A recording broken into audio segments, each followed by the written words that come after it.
little bit about the Labour Party in itself. You know, the Labour Party kind of fashioned itself out to be this movement of the people, movement of young people especially. And yes, anyone who wants to deny that should feel free to do so. But, you know, we did see that momentum. With everything that's happened since the 2023 general elections, court judgments, divisions in your party, court cases as a result of divisions in your party, Mr. Okupe's resignation, whether you think it matters or not. And of course, you know, this talk now about a coalition which Peter Obi is a part of. With all of this going on, do you think that the Labour Party still has that momentum that it did back then? It has greater momentum now. Greater momentum? Absolutely.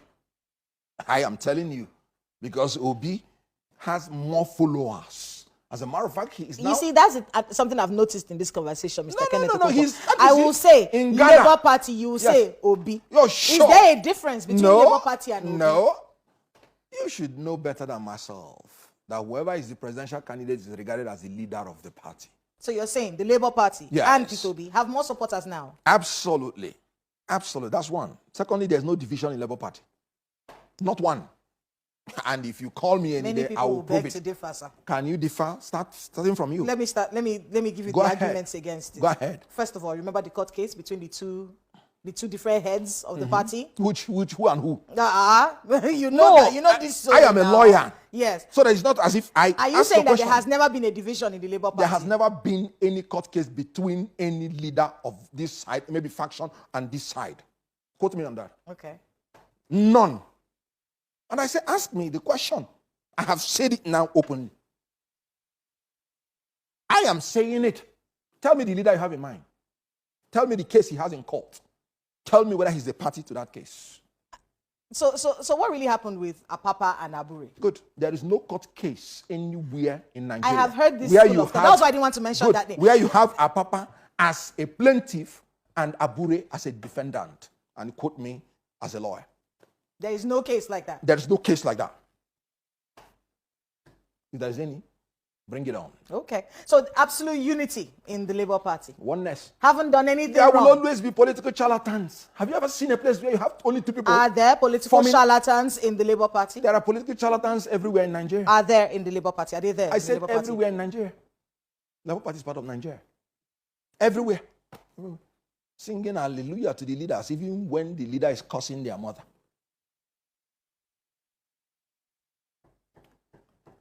If you insist, if you want to go this route, let's do this. No, I have told you, if there is any court case between that man and Julius Abure, bring it on. If the party does not address, in truth, yes, if these, because there are actual divisions. Hold on, my dear, hold on. If these things are not addressed, and if solutions and reconciliation doesn't happen, how are you going to position yourself for 2027? Very good. Now, we just finished 2023.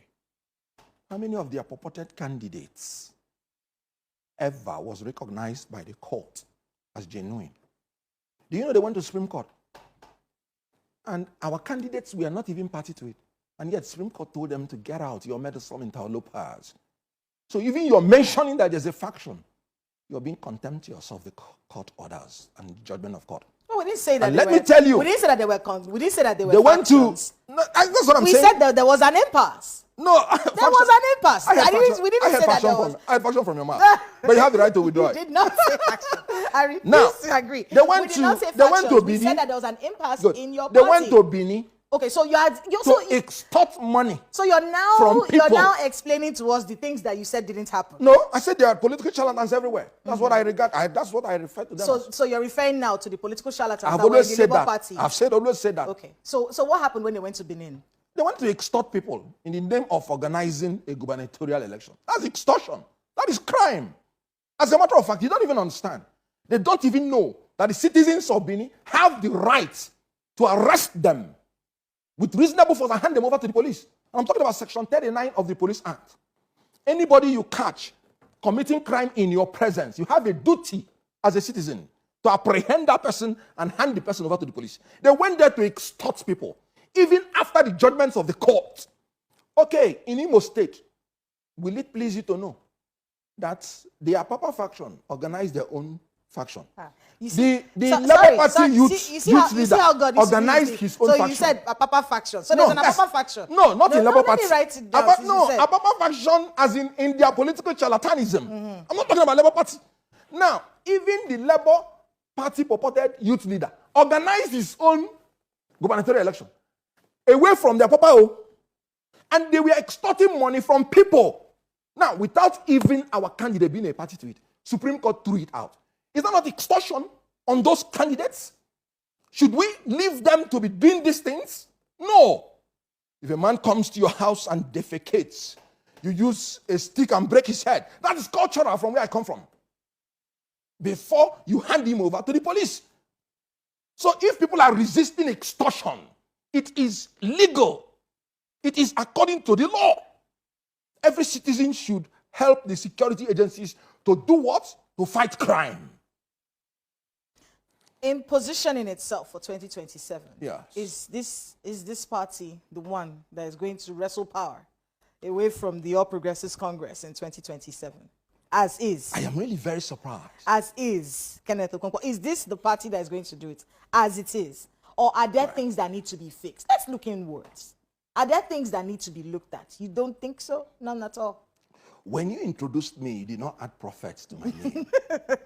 How come you're asking me what will happen in 2027? Well, if your party is moving towards, look, we're looking at engaging electoral processes before, so we don't all get surprised. I just told you that I support the idea of a coalition.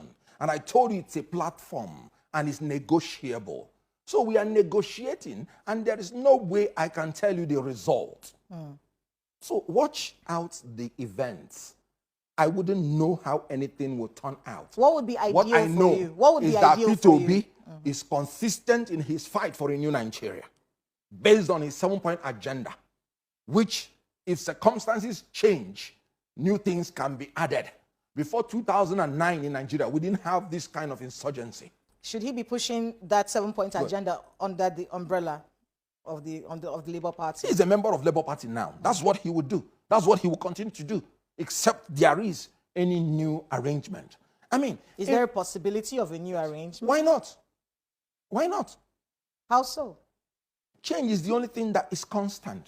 If all the other parties say they want to use Labour Party now as the platform, and PDP say we want to join the people, saying that P2B is the best candidate to give us this election. Or the other way around, wouldn't P2B joining the No, PDP? it's not possible. Okay, that's is not possible. Yes, it's not possible. Like I said, it's not possible. If P2B wants to be the vice president of Atiku Abubakar, he better does it alone, not with me. Oh, yes. And I'm serious about it. And why am I saying so?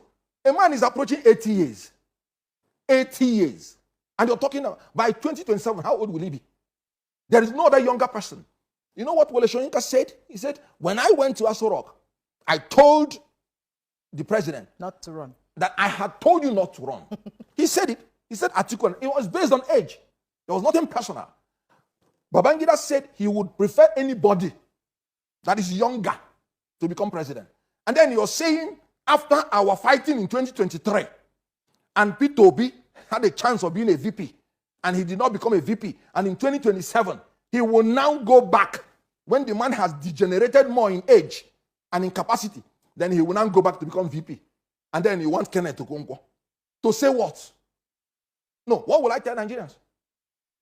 So if the coalition is going to be based on justice, they get men of integrity and character to lead the party first and ensure party discipline and ideology, and then get presidential candidates that are younger, that are people of character, capacity, and, competence. Why not? Atiku should be a father now, a statesman that should be thinking about the next generation, not the next election. Not a candidate. For what? What has he not achieved? Is it a small thing to be a vice president of a country? The man has achieved practically everything. God has blessed him. He should not stretch the luck too far.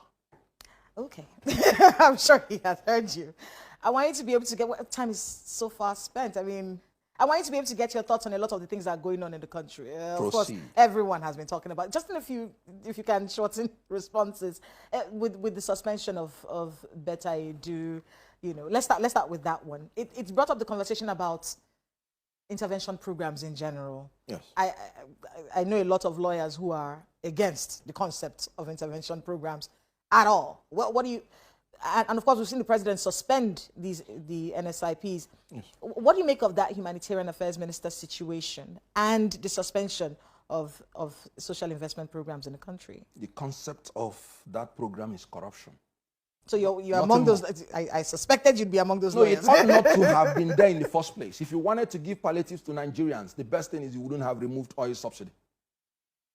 Because everybody in Nigeria would have been enjoying that palliative. So you think subsidy, the presence of subsidy in itself, yes, was a palliative? Yes, of course. That's why it's called subsidy.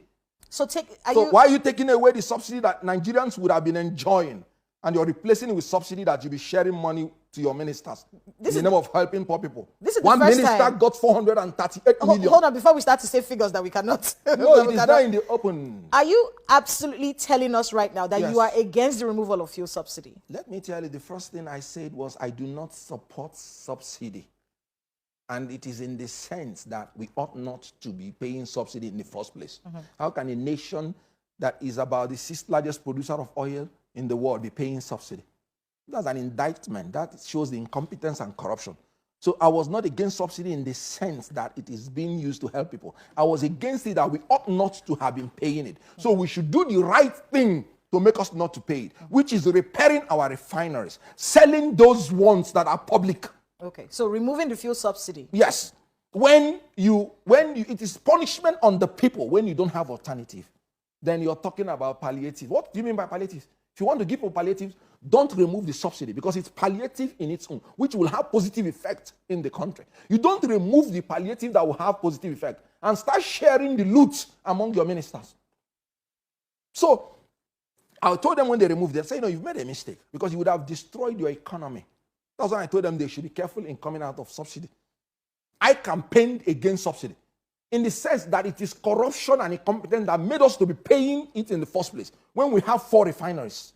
When Dangote is almost completing the refinery. So why do you remove it at this time? When you are at the end of it, you would have sustained the subsidy, ensure that all this money you're borrowing, you're not borrowing it to have 100 cars following you. You're not borrowing it to give 5 billion naira to your wife to eat. You're not borrowing it to give 15 billion naira to repair the house of the people. There is quite You're a not lot. borrowing it to give 20 quite a lot billion that naira this has to brought the out into the society. I mean, there's a lot that has happened since removal of fuel subsidy. Absolutely. Especially with the economy, and with is the Nigerian people. And I want you to get your thoughts before we go. We want you to be able to find out your thoughts on, on President Tinubu, reducing the cost of governance, showing the Nigerian people. You don't believe it? It is optics. We're talking about reduction of the cost of governance. 60%. Let him first of all reduce the number of his ministers to 37. What is he doing with 48? Optics. You say you reduced it. No, he didn't reduce the cost. He reduced the number of people following officers. So what you just need to do is to double your trip, and you will achieve the same cost. Okay. Now, optics, you suspended a minister. Suspension is not a punishment. They suspended one accountant general that they say he took 109 billion. Later, he has been turbaned to be the high chief in his place. They suspended one central bank governor. From there, he proceeded to become an emir of Kano. They removed him as emir of Kano, suspended, banished. From there, he became a Khalifa. These are all optics. You're not prosecute and convict. Apart from that, optics. Why haven't you run for political office? No, I have aspired before to be a governor. Okay. And I refused to go in to do the primary election. I had aspired to be a member of the House of Representatives.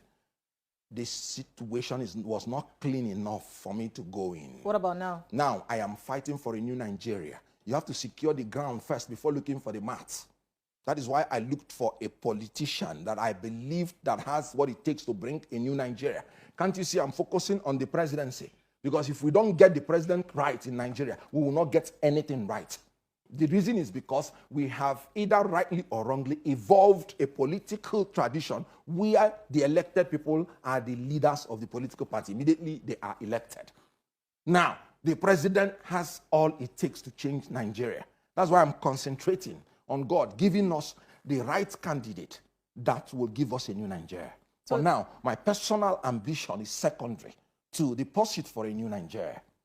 What do you When have I want to, if I want to run, if you want to run? they would want to seek compromises from me, which I'm not ready to give. Who's they? The Labour Party? Politicians and the political collective. The political class? Absolutely. Now, when they seek such conditions from you, when I wanted to run for the government, I knew what some people were telling me. What kind of conditions are these? If you want to be recruited as a politician, come in. And you will know better. No, thank you. It's not something I wish to share with the journalists. No, but for people out there who are probably thinking, you know, I can do this. Yes, If there is something out there, people come to you. wouldn't Some rightly, some wrongly, some altruistically, selflessly, some very selfishly. And I am not ready to compromise my principles and my ideologies. I'm not ready to do that. So my political ambition, knowing that there are certain things I'm not willing to cave into, is secondary now to my fight for a new Nigeria. Well, we do have to wrap up here, but I really enjoyed talking to you. Me too. Thank you so much, Mr. Kenneth Okonkwo, for being with us on Political Paradigm. Good luck. Thank you. With all you have ahead of you, and I hope to talk to you soon. Me too. We have been speaking with actor, columnist, and politician Kenneth Okonkwo.